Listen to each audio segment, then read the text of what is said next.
15 miles out.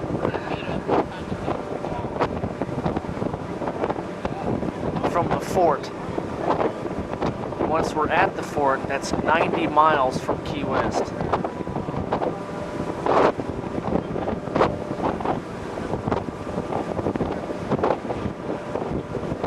Out in the Gulf of Mexico.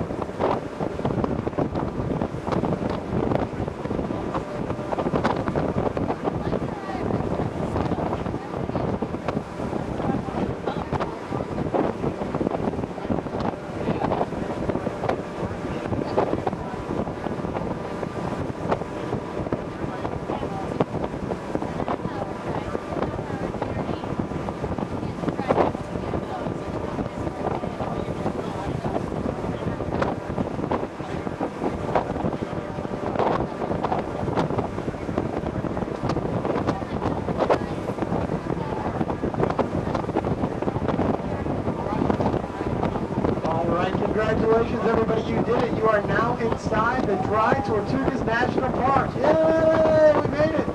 Great job, Captain Mark. Thanks for getting us out here. Now, we know we're officially inside the national park. If you look out either side of either side of the vessel right now, you'll see a yellow marker. There's one here. This is on our port side, and one a little bit to the stern, but on the starboard side. Those yellow markers are used by the Park Service to give mariners a visual aid to the park boundaries. Folks that we're in now is actually 99 square miles. So it's much larger than the island we're going to be going to today.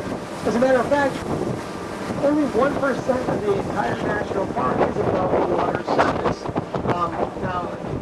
Today that 1% is comprised of 7 islands, and that hasn't always been the case. When Ponce de Leon originally discovered these islands in 1513, there were 11 islands that he charted out here.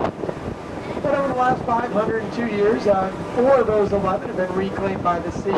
Those 4 were Southwest Key, Northeast Key, North Key, and Bird Key. Of the 7 islands that remain, we're coming up on the first one here on our right or starboard side of the boat. This first island out here is known as East Key. It's aptly named East Key as it is the easternmost key out here in the Dry Tortugas.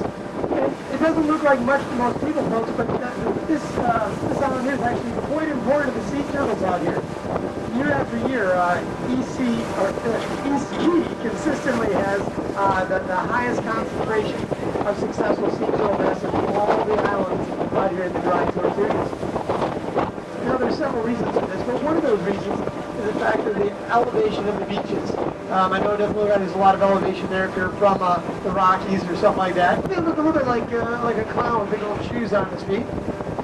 But in addition to that, they also don't have a natural fear of humans. So when you walk out on their island, they just kind of look at you a little weird, wonder why you're hanging out on their island, bothering them and all that. They don't fly away like you typically expect most birds to do. So that makes them seem a little simple-minded as well. So seeing the birds on the land, their name makes sense, but when you see these birds in flight, they're really quite amazing. They're very agile. They dart back and forth. They dive in the water in a very similar fashion as the northern gannet when they're hunting for their favorite prey out here in the Gulf of Mexico, the squid. So you see these birds in flight, it really doesn't make sense. Let's see what birds how that comes to. When you look off the top of the river right now, you'll see the largest of the 7 islands out here. It has that big lighthouse on it. Well, that's Loggerhead Keep, and that lighthouse is known as Loggerhead Light. Now, Loggerhead Lighthouse was first lit all the way back in 1858. It stands 157 feet tall, and it can be seen from 18.5 to 20 miles away when it was lit. Now, that lighthouse was a very, very important lighthouse because that's the lighthouse that marks the end of the 3rd largest barrier reef system in the world. This barrier reef system that ends here in the Dry Tortugas extends all the way from Miami, technically Biscayne Bay, all the way out here to the Tortugas. So any large ships that were trying to make their way up into the Gulf of Mexico, like the port of New Orleans, you would have to come all the way out here to do so. So please, folks, stay off the vegetation, just stay along the beaches on Bush Key. That reason Long Keep is off limits, and it is off limits all year long to visitors, is because of those birds that you see flying above the trees out there. And the fact that you can see those birds from this distance lets you know that they're rather large birds. Those are actually magnificent frigate birds. Now, Long Key is the only significant breeding colony of magnificent frigate bird in the continental U.S. Now, these birds are probably my favorite birds out here, folks. These things get a wingspan of up to 7 feet long. They only weigh about 3.5 pounds. So they have the longest wingspan to body weight ratio of any bird. They're a pelagic species, so you'll see them out over the open waters and the oceans. Yet, they can't land in the water. They can't land in the water for a couple reasons. One of which is they don't have enough oil in their skin to repel the water from their feathers. And second of all, they can't take off from a horizontal surface. They actually have to be able to drop down off of something in order to take off. Now, when we look back at Fort Norman, if you choose to get into the water, and you can hear the reason you get into the water, and that's your own risk.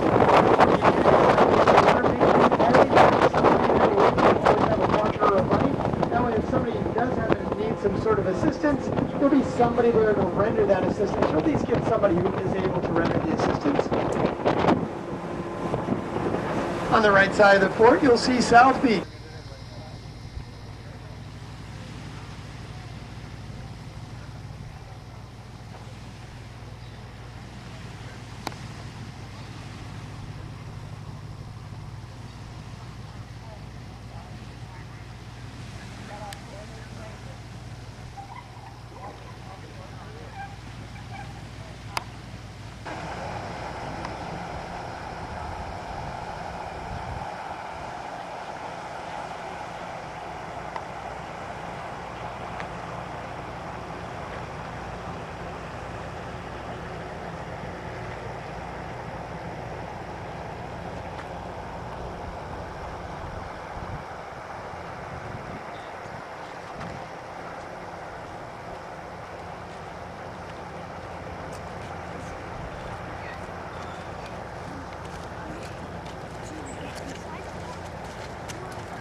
That's the powder room.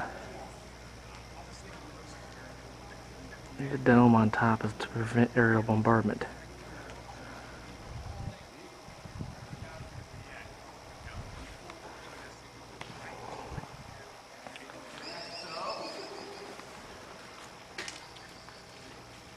Cubans coming over in rafts land on this island all the time. Here's one of their boats. Take the motor out of an old 1950s vehicle and turn it into a boat.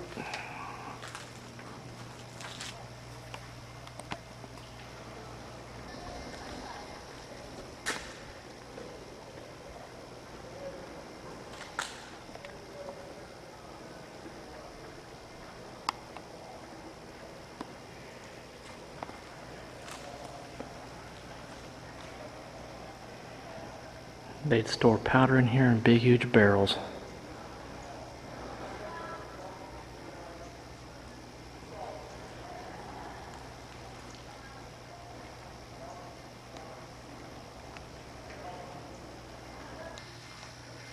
Here's what a cannon would see. Cannon would sit right here. And this is a Civil War fort. So it would have these cast iron slats that they can close to protect the fort, the gun.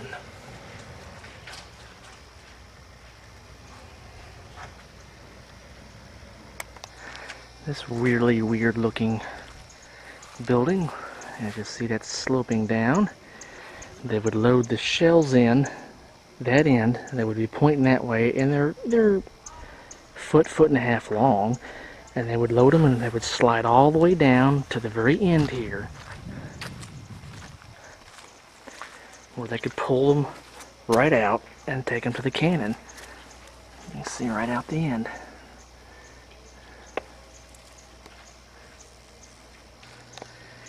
This is the staircase to the second level. It is a spiral.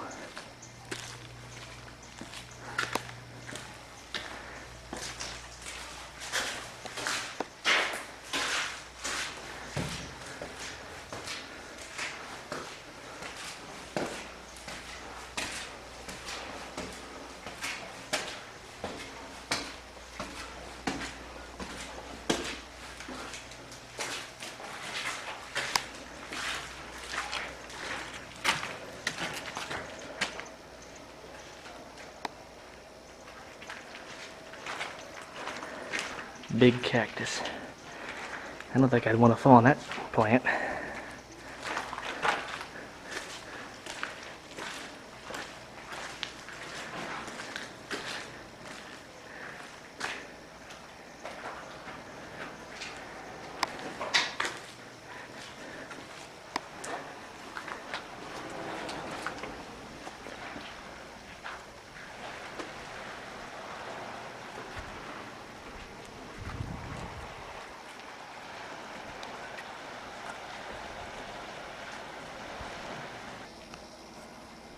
Looking north.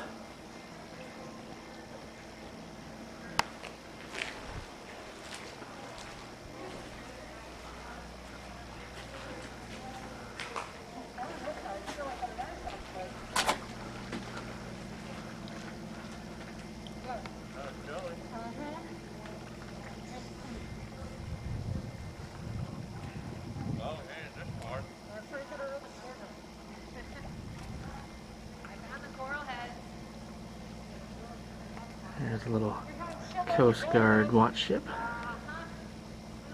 And then way out there is the westernmost lighthouse in the Keys.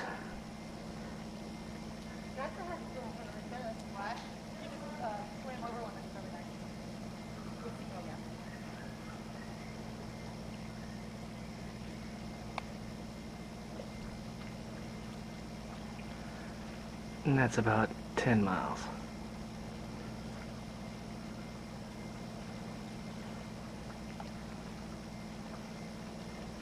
Maybe 8, not quite 10.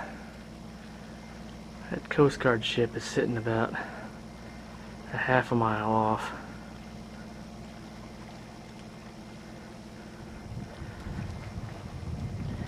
The channel markers, you see a green and a red one.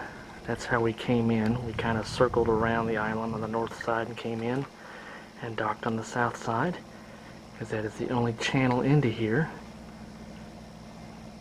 The way this fort was made, the docks are on the opposite side. It's surrounded completely by a coral reef, and back in the 1880s and 90s, when this was being built right after the Civil War, they blasted out the rock and the coral, making it, in order to get into this fort, the only way to come in would be through this northern channel, and you've got to pass through all these guns to get back here.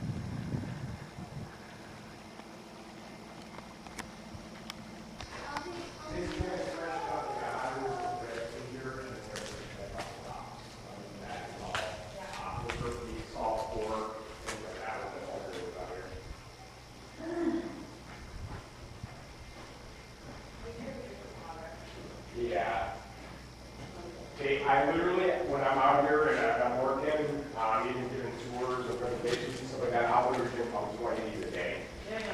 So. It's very good. I never sweat.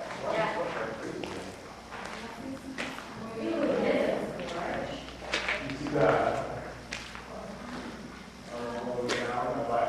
around here is actually the prettiest hurdle in the air. You guys can get a quick shot of This is called a bastion. Now, the main walls will be firing out this way. How do you protect the fort when they do breach the wall? Is these gun emplacements can fire this way, protecting all of the main guns from anybody trying to cross the moat. And who in their right mind would want to cross the moat while you're being shot at? Took the stairs again. They're all located in the same places, right behind the bastions. And that's a cannon. We're on top now of the fort. Can't get any higher than this other than the little lighthouse there. That'd be the barracks. You see the wall way over there. And then there's like some ruins right in front of it. That is where barracks used to stand.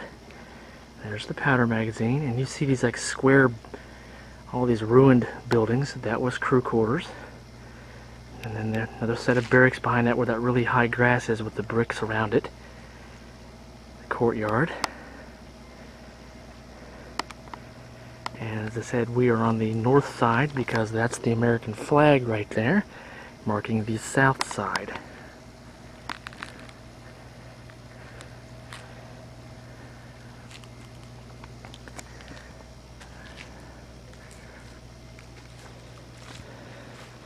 This is a late Civil War era gun.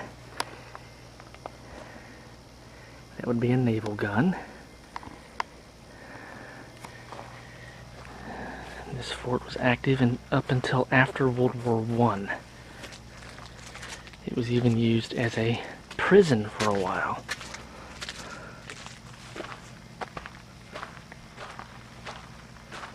We're walking on top of what was the church down below us.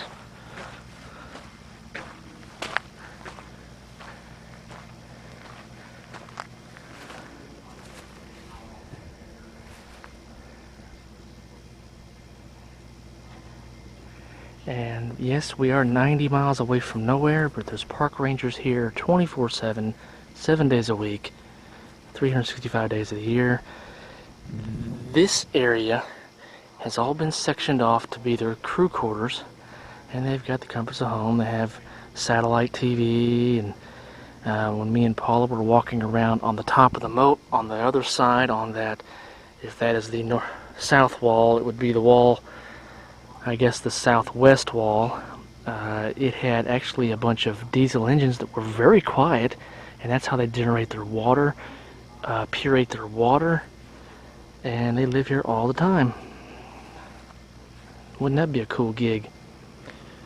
Live out here surrounded by all this water and not a drop to drink, except what you make.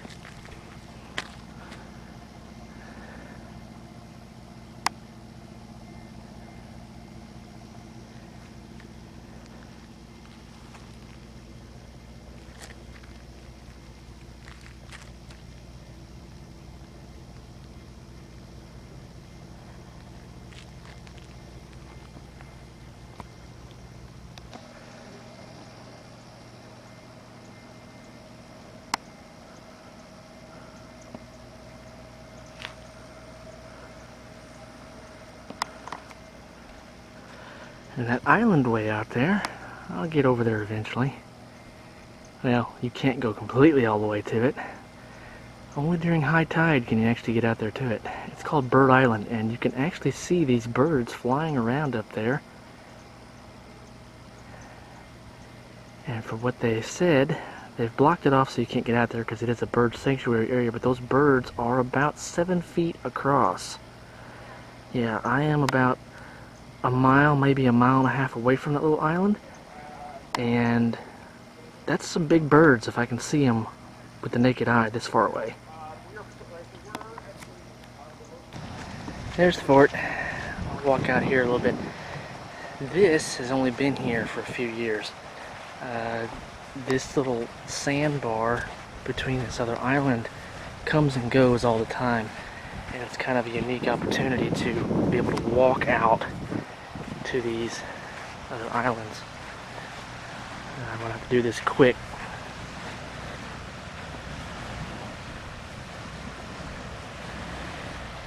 See, it's just like a big sandbar. It's very unique vegetation out here.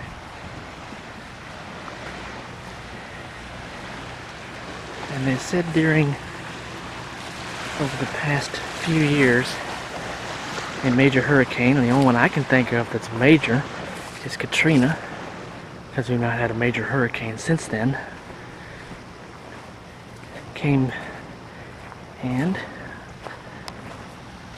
they think an alligator from the Everglades got washed all the way out here. He's by himself, and he typically hides in this area over in here. But they say he's completely harmless, and that he is very, very shy of people. I'm not expecting to see him. I hope I don't see him, because they said he's over 8.5 feet long.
and then I step on the towel and put more sand on it. Do what? I said, and then I step on the towel and put